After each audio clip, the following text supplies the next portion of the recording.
آج کا لطیفہ۔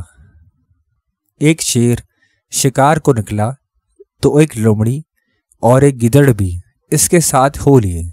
تھوڑی دیر میں ہی اس نے ایک گدھا، ایک ہرن اور ایک خرگوش مار لیا۔ پھر اس نے گدڑ سے کہا، میاں گدڑ، ذرا اس شکار کی تقسیم کرنا۔ گدھے کی طرف اشارہ کرتے ہوئے گدڑ نے کہا، یہ سب سے بڑا حصہ ہے، اسے آپ نوش فرمائیں۔ ہرن میں لے لیتا ہوں اور خرگوش پر لومڑی کا حق ہے۔ شیر نے غصے میں آ کر گدڑ کے منہ پر ایک زوردار تھپڑ رسید کیا، جس سے اس کی ایک آنکھ جاتی رہی۔ اس کے بعد اس نے لومڑی سے کہا، اب تم تقسیم کرو۔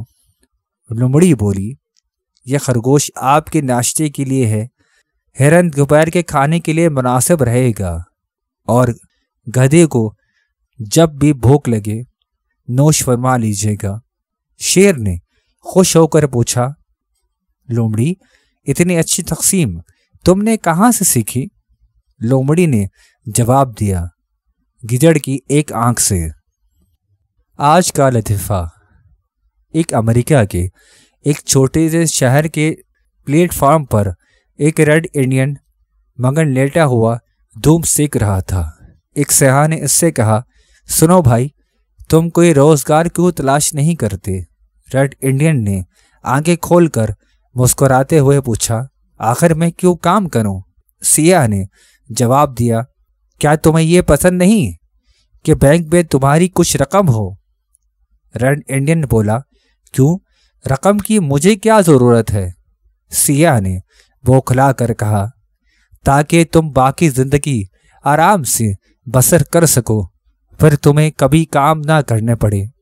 ریڈ انڈین بولا، لیکن کام میں آج بھی نہیں کر رہا ہوں۔ آج کا لطیفہ۔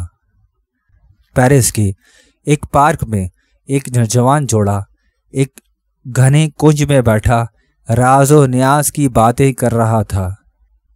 ایک ہندوستانی سیاح لطف کی خاطر چھپ کر ان کی باتیں سننے اور ان کی حرکتوں کا جائزہ لینے کے ٹھانی۔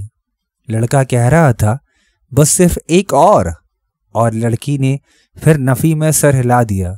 ادھر ہندوستانی سیاح کا اشتیاق برابر بڑھ رہا تھا۔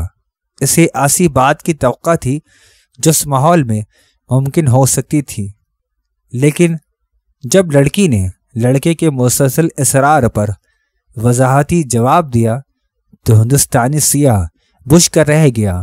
جواب یہ تھا، عجیب خود غرض آدمی ہو، صرف ایک سگریٹ ہی تو باقی رہ گیا ہے، میں گھر جا کر رات کے کھانے کے بعد کیا پیوں گی؟